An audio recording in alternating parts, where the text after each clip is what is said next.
Welcome back. So guys, ఇందాకటి ఎగ్జాంపుల్లో మనము ఈ అప్లికేషన్లో ఉన్న first get that it is getting all the objects చూసాము. ఇప్పుడు మనకి ఇక్కడ సెకండ్ గెట్ ఉంది which is getting a specific single object information మాత్రమే తెస్తుంది. So let me expand this API and as per the documentation there ఇట్లా ఇచ్చారు, reference URL ఇచ్చారు, దాని నుంచి వచ్చే రెస్పాన్స్ ఇది అంటున్నారు. Okay, so let us create a program and let us validate this. So here a test.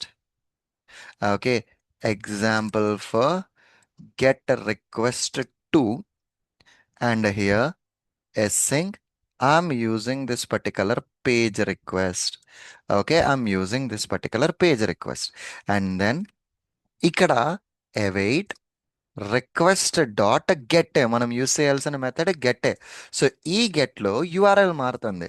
ఏంటి మీ URL? This is the URL. Seventh user information get చేయి అంటున్నాం. సో ఇది గెట్ చేసిన దాన్ని I want store it in a response. Store it in a response. Good, అయిపోయింది. అయిన తర్వాత ప్రతి రెస్పాన్స్లోనూ రెస్పాన్స్ డాట్ జేసన్ని రెస్పాన్స్ బాడీని తెస్తున్నాం.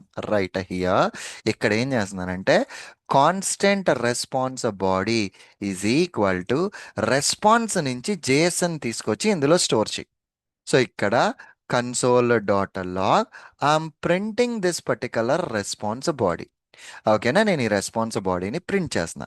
Now let me try to run this particular program and check it out. See ఇదిగో నాకు అప్లికేషన్లో వచ్చిన రెస్పాన్స్ బాడీ వచ్చేసింది. ఈ రెస్పాన్స్ బాడీలో నేను నేమ్ వాల్యూని తెచ్చుకోవాలి అనుకుంటున్నా. సో సింపుల్ ఎట్లాగా అంటే రెస్పాన్స్ బాడీలో, ఓకే, రెస్పాన్స్ బాడీలో డాట్ నేమ్ నాకు కావాల్సింది. Constant name value is equal to ఆ నేమ్ తెచ్చేసాను. So console dot log name వాల్యూని ప్రింట్ చేయి అంటున్నాను నేను. Okay, I'm printing that particular name value. Run చేస్తే ఆటోమేటికల్గా అక్కడ నేమ్ వాల్యూ ఏదైతే ఉన్నదో that retrieved and that printed down to the console. So Surendra, ఇప్పుడు నాకు నేమ్ వాల్యూ వద్దు. ఇక్కడ అబ్జర్వ్ చేస్తే ఇందులో నేమ్ కిందన డేటా ఉంది, డేటా కిందన ఆబ్జెక్ట్ ఆఫ్ వాల్యూస్లో ఇయర్ ఉంది కదా. సో నేమ్లో అదే, సో డేటాలో ఉన్న వాల్యూ ఎలా తీసుకురావాలి అంటే రెస్పాన్స్ బాడీలోంచి డేటా లోపలికి వెళ్ళి డేటా లోపల ఇయర్ తీసుకురా అంటున్నాం. So that I'm storing it in a constant manufacturing year is equal to and console dot log. Okay, console dot log manufacturing ఇయర్ని నేను ప్రింట్ చేస్తున్నా.